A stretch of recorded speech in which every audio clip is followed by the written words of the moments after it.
morning to all of you. I am Karmveer Yadav sir, physics faculty. Dear student, in our today lecture, we discuss about fifth unit electromagnetic wave. बेटे आपने देखा जो अपना electromagnetic wave unit है वो combination होगा आपके 4 units का. आपने फर्स्ट यूनिट स्टडी किया इलेक्ट्रोस्टैटिक्स, उसके बाद इलेक्ट्रिसिटी, उसके बाद मैग्नेटिज्म एंड उसके बाद EMI एंड AC. बेटे फिजिक्स एक चेन सिस्टम से काम करता है. ठीक है, आप तो फर्स्ट यूनिट में स्टडी करेंगे और सेकंड में काम आएगा, सेकंड में स्टडी करेंगे थर्ड में आएगा, थर्ड में स्टडी करेंगे फोर्थ में काम आएगा. इस तरीके से मैं कह सकता हूँ आपने अभी तक जो 4 यूनिट स्टडी किए हैं electrostatic, electricity, magnetism and EMI and AC, but in 4 unit के कॉम्बिनेशन को आप कंप्लीट यूज करेंगे अपने 5th यूनिट में जिसका नाम है electromagnetic wave. But in complete 4 unit को यूज किया मैक्सवेल ने. ठीक है, मैक्सवेल ने हमें इलेक्ट्रोस्टैटिक का कंसेप्ट दिया, इन सभी को सोल्व किया. तो उसी के बेस पे उन्होंने 5th यूनिट बनाया जिसका नाम रखा गया इलेक्ट्रोमैग्नेटिक वेव. और इलेक्ट्रोमैग्नेटिक वेव में अपना जो फर्स्ट टॉपिक बनेगा वो अपना बनेगा मैक्सवेल्स इक्वेशंस. तो प्यारे बच्चों हेडिंग बना लीजिए. फर्स्ट आपका टॉपिक बनेगा मैक्सवेल इक्वेशन. बेटे आपसे पूछा जाएगा व्हाट आर मैक्सवेल इक्वेशन. ठीक है, सो सिंपल वे में हम आपसे कह सकते हैं the four basic equations of electricity and magnetism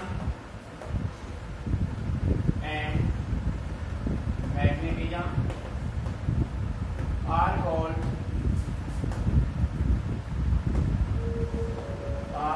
Maxwell's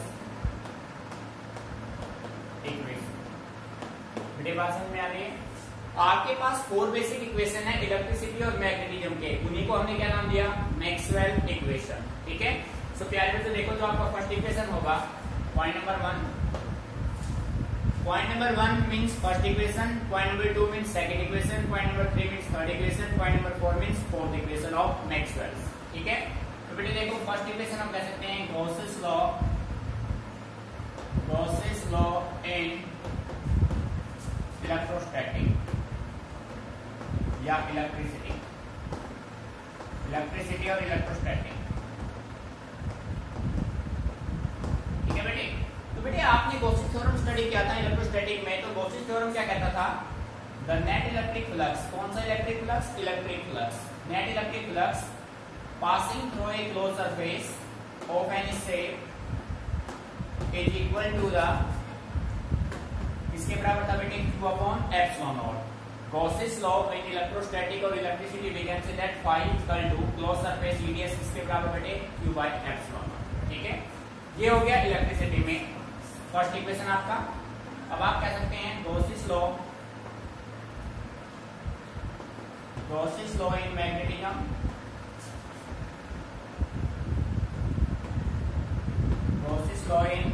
magnetism, बेटे मैग्नेटिज्म की अगर हम बात करें तो आप ये कह सकते हैं मैग्नेटिक फ्लक्स phi भी electric flux magnetic flux is equal to close surface PDS, और ये बेटे किसके बराबर आएगा 0. बेटे इलेक्ट्रिक फील्ड जो मैग्नेटिक फ्लक्स होगा ना, जो आपका मैग्नेटिक फ्लक्स PDS किसके बराबर आएगा 0 के बराबर. ठीक है, point number 3 Faraday law of electromagnetic induction, Faraday law of EMI. तो बेटे फैराडे लॉ ऑफ EMI की अगर हम बात करें तो phi अपने पास किसके बराबर था इंड्यूस्ड EMF इक्वल टू, आप कह सकते थे induced EMF equal to minus d∅/dt. बेटे मीनिंग आ रहा है समझ में? ठीक है, तो E equal to minus d∅ क्या था dt. Meaning clear? बेटे फोर्थ की हम बात करें तो आप कह सकते हैं पॉइंट नंबर 4 आपका होगा मॉडिफाइड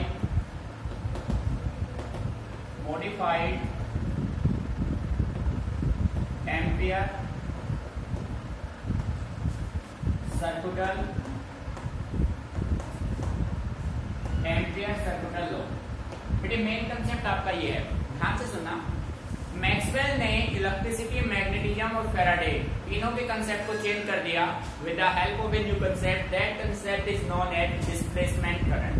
ठीक है बेटे, डिस्प्लेसमेंट करंट के कंसेप्ट को लेकर मैक्सवेल ने कंप्लीट इलेक्ट्रिसिटी और मैग्नेटिज्म को चेंज कर दिया. ठीक है। अब भाई डिस्प्लेसमेंट करंट की हम बात करें तो बेटे करंटली अपने सिलेबस में से डिस्प्लेसमेंट करंट को रिप्लेस कर दिया गया है, तो हमें बेसिक आइडियाज के बारे में स्टडी करना है, ठीक है। इलेक्ट्रिसिटी मैग्नेटिज्म में अभी तक आप जिस करंट की बात कर रहे थे बेटे वो था कंडक्शन करंट, ठीक है। मैक्सवेल ने एक नया कंसेप्ट बनाया जिसका नाम था डिस्प्लेसमेंट करंट, ठीक है।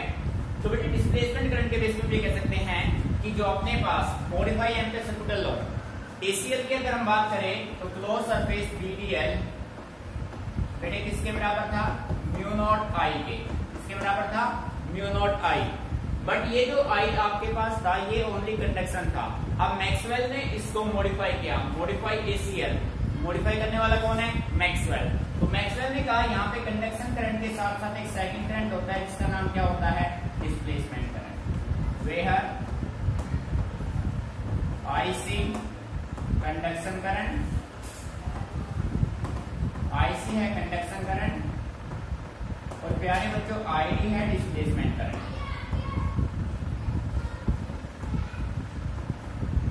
आईडी क्या है भाई, डिस्प्लेसमेंट करंट, ठीक है। मीनिंग समझ में आ रहा है, कंडक्शन करंट एंड डिस्प्लेसमेंट। तो बेटे मेन कंसेप्ट आपका यह आया था आईडी का। मैक्सवेल ने डिस्प्लेसमेंट करंट के बेस पे कंप्लीट इलेक्ट्रिसिटी मैग्नेटिज्म को चेंज कर दिया, ठीक है। तो ये आपके 4 बेसिक इक्वेशंस हैं। अगर आपसे पूछा जाए what are the equations of Maxwell, ठीक है, या what do you mean by Maxwell equation, तो बेटे आप कहेंगे the 4 basic equations of electricity and magnetism are said to be Maxwell equation. Gauss's law in electricity, Gauss's law in magnetism, Faraday law of EMI, modified Ampere circuital law. बस बेटे ये आपको note करना है, ये आपके 4 इक्वेशन, ठीक है, अच्छे से नोट कर लीजिए। नहीं क्लियर बेटे, जो डिस्प्लेसमेंट करंट का जो कंसेप्ट है करंटली एकेडमिक ईयर 2020 और 21 के लिए इसको सीबीएसई ने रिमूव कर दिया है, ठीक है। तो प्रेजेंट में आपको इसका स्टडी नहीं करना है, ठीक है, नोट इट डाउन केयरफुली।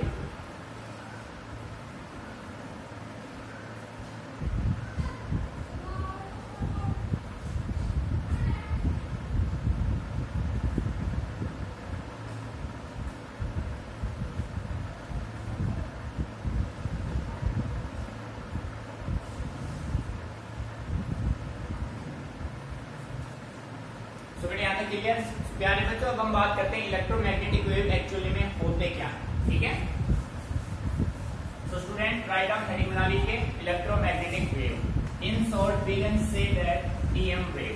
बेटे टॉपिक इंपोर्टेंट है, कंसेप्ट अच्छा है। देखो नेक्स्ट टॉपिक आप बना लीजिए ईएम वेव। भाई स्टेटमेंट क्या है ईएम वेव का, ठीक है। तो बेटे सिंपल वे में मैं कह सकता हूं the combination of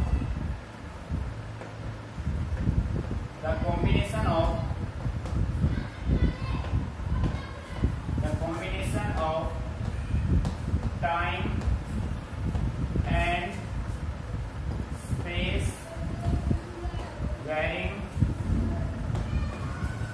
the combination of time and space varying electric field and magnetic field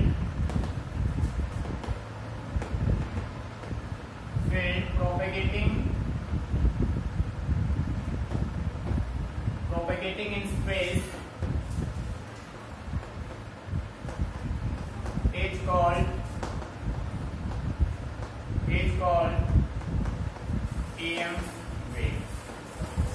बेटे मीनिंग समझ में आ रहा है। देखो the combination of time and space varying electric field and magnetic field propagating in space is called electromagnetic wave, ठीक है। और मैं कह सकता हूं the electric field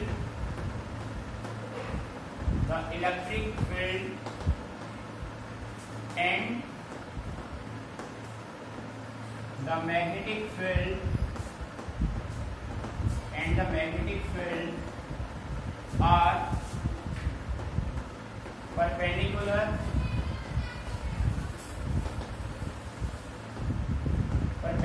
to each other and also perpendicular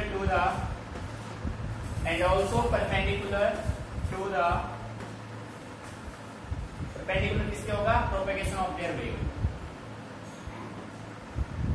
या मैं कह सकता हूँ perpendicular to the direction of propagation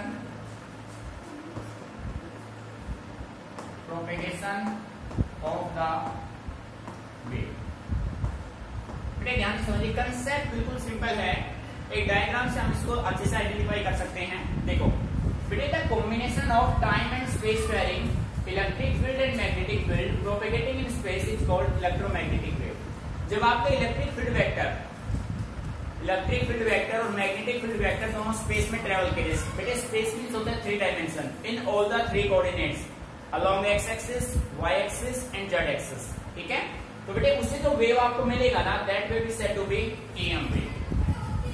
बेटे सेकंड कंडीशन ये होगा, जो आपके इलेक्ट्रिक फील्ड और मैग्नेटिक फील्ड वेक्टर्स होंगे वो एक दूसरे के क्या होंगे, परपेंडिकुलर होंगे, और जिस डायरेक्शन में प्रोपेगेट करेंगे उसके क्या होंगे, परपेंडिकुलर।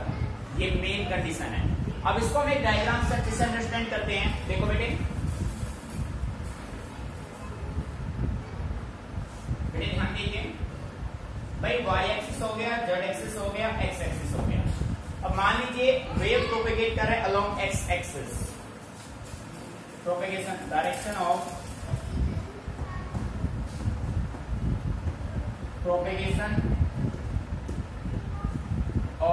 वेव। बेटे हमने ये मान लिया कि अपना जो वेव है वो x एक्सिस के अलोंग ट्रेवल कर रहा है, ठीक है। तो ये देखो ऐसे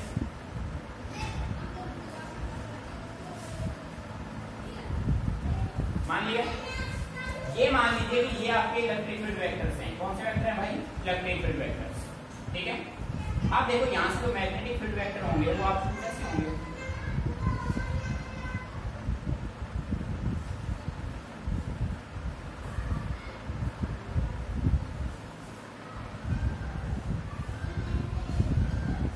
बेटे ध्यान समझना, ये जो आपके है ना, ये जो है ये किसको रिप्रेजेंट कर रहे हैं, मैग्नेटिक, इसको रिप्रेजेंट करें मैग्नेटिक, ठीक है। बट एक डायग्राम बिल्कुल क्लीन होना चाहिए, कंसेप्ट क्लियर होना चाहिए, ध्यान से। डिफरेंस नजर आ रहा है बेटे, ये जो है ये है आपका इलेक्ट्रिक फील्ड, ये देखो ये किसको रिप्रेजेंट कर रहा है, इलेक्ट्रिक फील्ड को, और ये किसको रिप्रेजेंट कर रहा है, मैग्नेटिक फील्ड को। और इलेक्ट्रिक फील्ड मैग्नेटिक फील्ड एक दूसरे के क्या है, परपेंडिकुलर है। बेटे है या नहीं है, कंसेप्ट अच्छे से क्लियर। इलेक्ट्रिक फील्ड वेक्टर और ये आपके डार्क वाले कौन से हैं, मैग्नेटिक फील्ड वेक्टर, और दोनों एक दूसरे के परपेंडिकुलर हैं और ऑल्सो परपेंडिकुलर है डायरेक्शन ऑफ वेव प्रोपेगेशन, ठीक है। बेटे 3 कोऑर्डिनेट x y z हमेशा एक दूसरे के क्या होते हैं, म्यूचुअली परपेंडिकुलर होते हैं। बात समझ आ गई। तो इस तरीके से जो वेव जनरेट होगा that is said to be EM wave. Note it down carefully.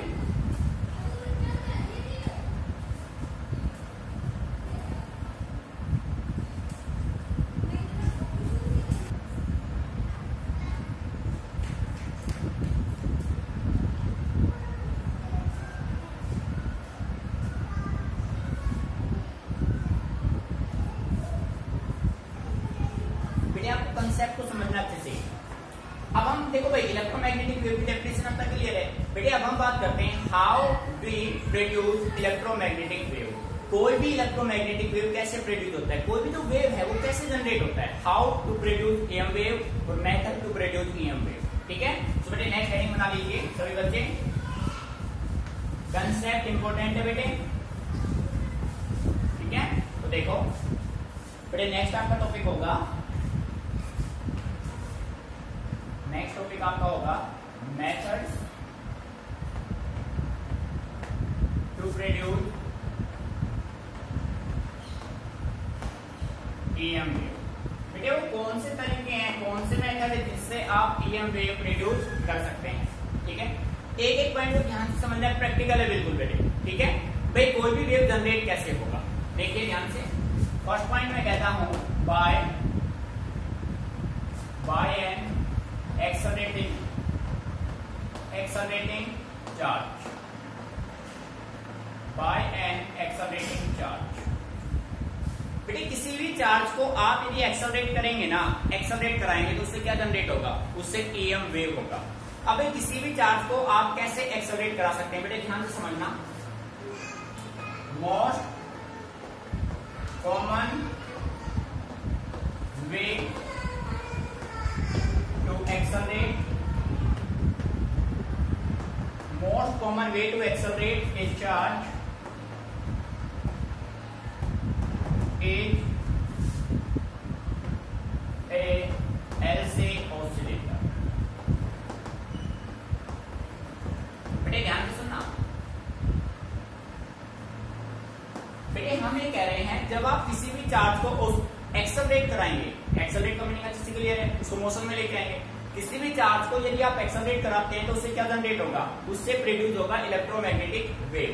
अब बेटे कंसेप्ट ये आता है, क्वेश्चन ये बनता है कि भाई हम उस चार्ज को एक्सेलरेट कैसे कराएंगे। चार्ज को एक्सेलरेट कराने के लिए हमें किसी डिवाइस का रिक्वायरमेंट होगा, तो बेटे उस डिवाइस का नाम है एलसी ऑसिलेटर। ठीक है, एलसी ऑसिलेटर में जैसे आप चार्ज पार्टिकल को रखेंगे, चाहे वो आपके पास अल्फा पार्टिकल हो, प्रोटॉन हो, इलेक्ट्रॉन कुछ भी हो, जैसे आप चार्ज पार्टिकल को उस डिवाइस में रखेंगे तो वो एक्सेलरेट स्टार्ट करेगा। कैसे करेगा वो देखो, in this means LC oscillator, in this the charge oscillates, the charge particle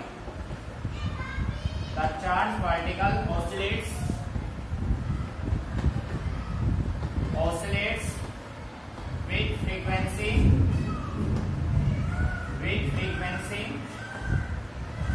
nu equal to 1/2 pi under root LC। बेटे अपना जो चार्ज पार्टिकल है वो इस फ्रीक्वेंसी से ऑसिलेट करेगा and produce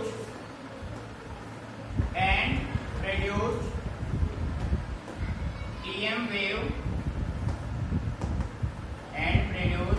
wave of same frequency. समझ में, जब आप किसी चार्ज पार्टिकल को एक ऐसे ऑसिलेटर के इनसाइड में रखेंगे तो एलसी ऑसिलेटर उस चार्ज पार्टिकल को इस फ्रीक्वेंसी से ऑसिलेट कराएगा और बेटे वहां से फिर आपको एक इलेक्ट्रोमैग्नेटिक वेव जनरेट होगा और उस इलेक्ट्रोमैग्नेटिक वेव का भी फ्रीक्वेंसी क्या होगा, 1/2 pi अंडर रूट LC। सो बेटे ये आपके पास एक मेथड हो गया जिसकी हेल्प से आप इलेक्ट्रोमैग्नेटिक वेव प्रोड्यूस कर सकते हैं। मेथड क्या है, by an accelerating charge. Charge को एक्सेलरेट यदि आप कराते हैं किसी एलसी ऑसिलेटर में तो वहां से क्या प्रोड्यूस होगा, इलेक्ट्रोमैग्नेटिक वेव। ठीक है, तो बेटे सेकंड मेथड आपका है, ध्यान से समझना, by D excitation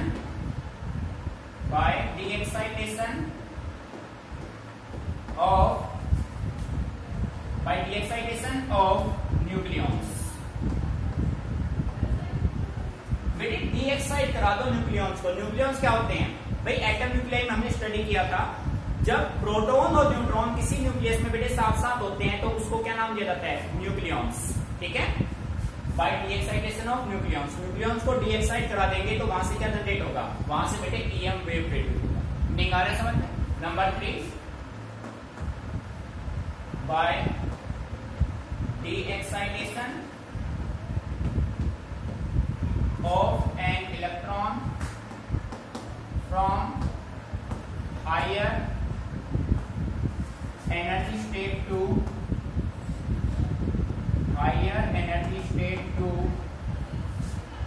lower energy state। बेटे ध्यान से समझना, आप देखो भाई एनर्जी लेवल डायग्राम के बारे में हम ऑलरेडी डिस्कस कर चुके हैं। बेटे जब कोई भी इलेक्ट्रॉन हायर एनर्जी लेवल से लोअर एनर्जी लेवल की तरफ आएगा तो वहां से वो क्या होगा, वो रेडिएशन एमिट करेगा और वो रेडिएशन क्या प्रोड्यूस करेंगे, वेव प्रोड्यूस करेंगे। मीनिंग समझ में आ रहा है। बेटे जब आप हायर एनर्जी लेवल से लोअर में आओगे, हायर से लोअर में, तो डी एक्साइट करा रहे हो। देखो बेटे ध्यान से, ये है आपके पास हायर एनर्जी लेवल और बेटे ये है आपके पास लोअर एनर्जी लेवल। ध्यान से समझना बेटे, जब कोई इलेक्ट्रॉन हायर से कहां आएगा, लोअर आएगा। हायर से लोअर आएगा तो वो डी एक्साइट होगा, जब कोई इलेक्ट्रॉन लोअर से हायर जाएगा तो वो एक्साइट होगा। बात समझ में आ रही है। तो बेटे जब कोई इलेक्ट्रॉन हायर एनर्जी स्टेट से लोअर में आएगा तो डी एक्साइट होकर वहां से क्या जनरेट करेगा, इलेक्ट्रोमैग्नेटिक वेव जनरेट करेगा। मीनिंग आ रहा है समझ में। ठीक है, 3 मेथड्स क्लियर। पॉइंट नंबर 4, बेटे मैं कह सकता हूं बाय स्टॉपिंग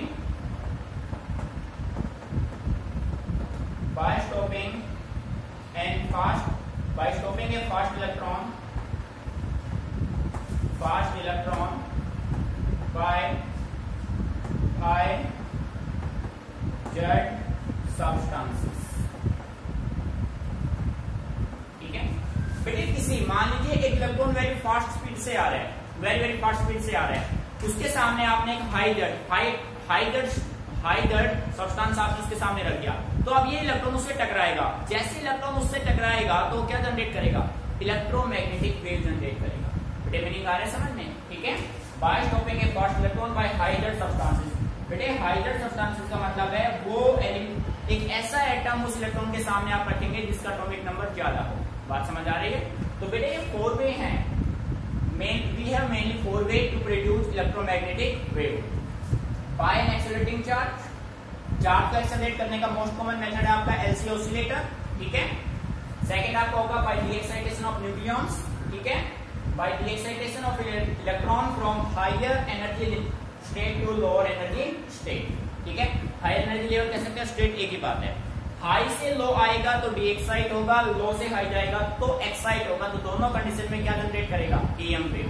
ठीक है बेटे, by stopping a fast electron by hydrogen substances. बेटे मीनिंग समझ में आ रहा है? अच्छे से इसको समझना है, कोई भी प्रॉब्लम तो आप डिस्कस करना, माइंड में सेट करने चीजों को। ठीक है बेटे, नोट इट डाउन केयरफुली।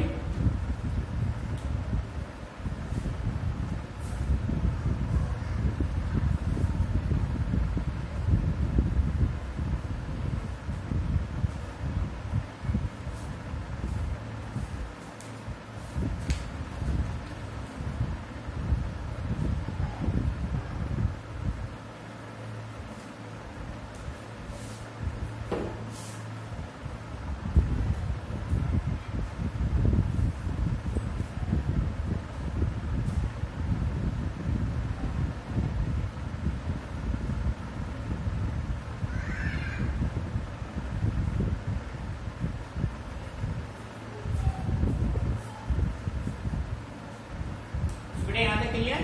ठीक है, मैं इसको रफ कर रहा हूँ बेटे, यहाँ से क्वेश्चन अपने पास बन रहा है बेटे, अच्छे समझना उसको। और कई बार एमसीक्यू में इसको पूछा भी गया है। देखो बेटे, क्वेश्चन आपका ये है, difference between what is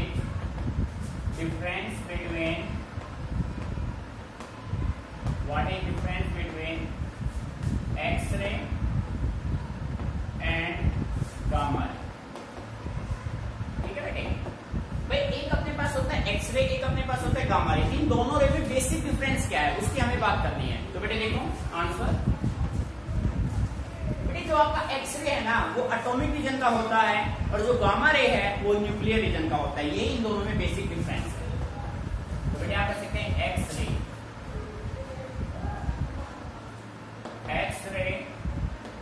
is of atomic region. ठीक है भाई, तो बेटे गामा रे जो है ना आपका, gamma ray is of nuclear reason. ठीक है बेटे, अगर आपसे पूछा जाए what is the basic difference between x ray and gamma ray, so आप कह सकते हैं x ray is of atomic region and gamma ray is of nuclear region. Meaning समझ में आ रहा है? ठीक है, आप देखो भाई अच्छे से नोट कर लो इसको एक बार।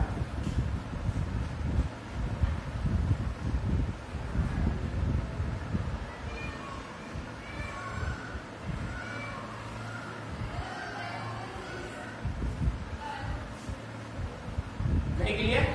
रब कर रहा हूं इसको। अब देखो बेटे, नेक्स्ट आप हेडिंग बना लीजिए, इंपॉर्टेंट कंसेप्ट है प्रॉपर्टीज ऑफ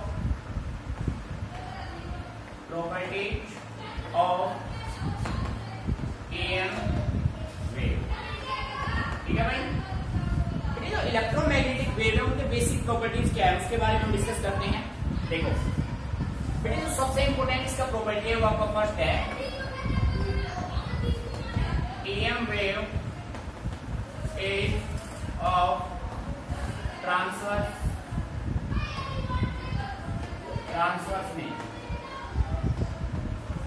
बेटे सबसे इंपोर्टेंट प्रॉपर्टी है ईएम वेव का। हम ये कहते हैं कि जो इलेक्ट्रोमैग्नेटिक वेव है उसका नेचर क्या है, ट्रांसवर्स वेव है। बेटे ट्रांसवर्स वेव का मतलब अपना इलेक्ट्रोमैग्नेटिक वेव तीनों डायरेक्शन में प्रोपेगेट कर सकता है, एक्स में, वाई में और जेड में। ठीक है, डेफिनेशन के बेस में हमने यही कहा था, the combination of time and space varying electric field and magnetic field propagating in space. तो बेटे स्पेस में क्या होता है, 3 डायमेंशन। ठीक है, इलेक्ट्रोमैग्नेटिक वेव आपका ट्रांसवर्स नेचर है, तीनों एक्सिस में ट्रेवल करता है, इसको हम प्रूव भी करेंगे। हमें प्रूव करना होगा show that EM wave is of transverse nature. तो बेटे पहले प्रॉपर्टी सारे कर लेते हैं, उसके बाद बात करते हैं किसके, transverse nature of EM wave. ठीक है, बेटे सेकंड पॉइंट आपका होगा it means EM wave, it can propagate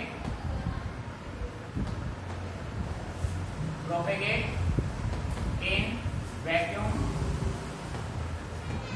बेटे तो इलेक्ट्रोमैग्नेटिक वेव है वो वैक्यूम में भी ट्रेवल कर सकते हैं, किसमें ट्रेवल कर सकते हैं, वैक्यूम में।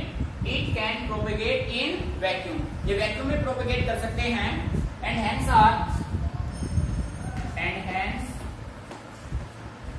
Are non mechanical wave, and hence are non mechanical. बेटे ध्यान समझिए, जो आपकी इलेक्ट्रोमैग्नेटिक वेव है वो किसमें ट्रेवल कर सकते हैं, वैक्यूम में। जो वेव वैक्यूम में ट्रेवल कर जाए उसका नेचर क्या होगा, that is non mechanical wave. बेटे मीनिंग समझ में आ रहा है। थर्ड पॉइंट में कह सकता हूं the speed of EM wave. बेटे किस पे डिपेंड करेगा, depends on electric and magnetic field, electric and magnetic field.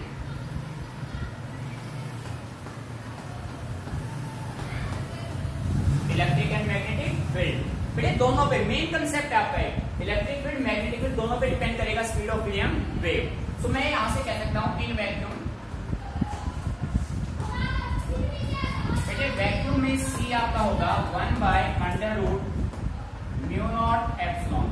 ठीक है, इसकी न्यूमेरिकल वैल्यू आपकी होती है 3 × 10⁸ मीटर पर सेकंड। क्लियर बेटे, और इसको आप प्रूव करेंगे। बेटे अभी तक आप स्टडी करते आए हैं +2 तक, अभी तक आप कि भाई स्पीड का लाइट 3 × 10⁸ मीटर पर सेकंड होता है वैक्यूम में, यही होता है। बेटे अब हम बात करेंगे कि भाई ये रिजल्ट आया कहां से, कैसे बना ये, तो इसको हम प्रूव करेंगे। ठीक है, नेक्स्ट टॉपिक अपना होगा इसका प्रूफ। क्लियर बेटे, मीडियम में अगर मैं बात करूं इन मीडियम, बेटे किसी भी मीडियम में क्या होगा, C = 1/√μm एंड dm। बेटे μ0 है आपका परमिटिविटी, ठीक है, परमिएबिलिटी, और ये है परमिटिविटी। मीनिंग क्लियर, ये वैक्यूम में और ये किसमें होगा, मीडियम में। सो डिफरेंट मीडियम में, इसी के बेस में मैं कह सकता हूं पॉइंट नंबर 4 अपना बनेगा the speed of light is different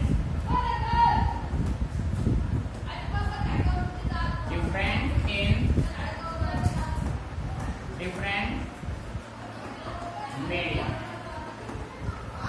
अलग अलग मीडियम में स्पीड का लाइट क्या होगा, डिफरेंट होगा। ठीक है, note it down carefully.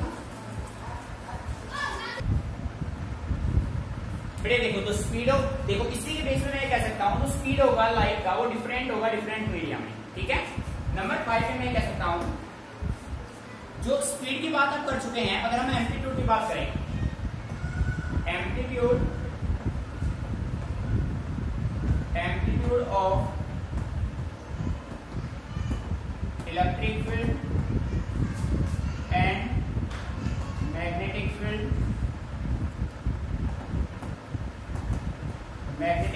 are such that, बेटे कैसे होगा एम्पलीट्यूड, एम्पलीट्यूड अपना जो होगा C = E/B। बेटे सबसे इंपॉर्टेंट है, और इस पे एक न्यूमेरिकल भी आया था 2019 में, इस पे न्यूमेरिकल आया है C = E/B। बेटे ध्यान देना, electric field by magnetic field, C आपका speed of light, speed of light आपको गिवन है, न्यूमेरिकल में इलेक्ट्रिक फील्ड आपको गिवन होगा तो मैग्नेटिक फील्ड निकाल देंगे, मैग्नेटिक फील्ड गिवन होगा तो इलेक्ट्रिक फील्ड आप निकाल देंगे। मेरे कार्य समझ बेटे सबसे इंपॉर्टेंट कंसेप्ट है इसका, ठीक है। नेक्स्ट में कह सकता हूं the energy of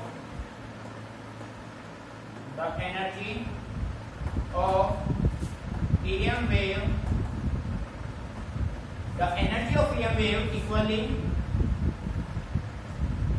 equally divided between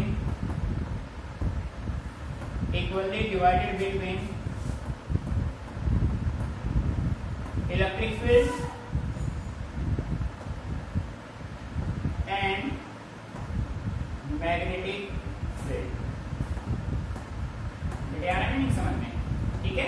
तो मैं कह सकता हूं जो एनर्जी होगा इलेक्ट्रोमैग्नेटिक वेव का, अगर 2 जूल एनर्जी, मान लीजिए 2 जूल एनर्जी इलेक्ट्रिक फील्ड में देता है तो मैग्नेटिक में भी कितना जाएगा 2 जूल, यानी कि इक्वली डिवाइड होगा एनर्जी आपका, 50-50% डिवाइड होगा इलेक्ट्रिक फील्ड और मैग्नेटिक फील्ड। नहीं समझा? तो बेटे ये आपके मेन प्रॉपर्टीज थे इलेक्ट्रोमैग्नेटिक वेव, और हर एक प्रॉपर्टी को हमने प्रूव किया हुआ है। ट्रांसफर हमें प्रूव करना है, हम करेंगे इसको।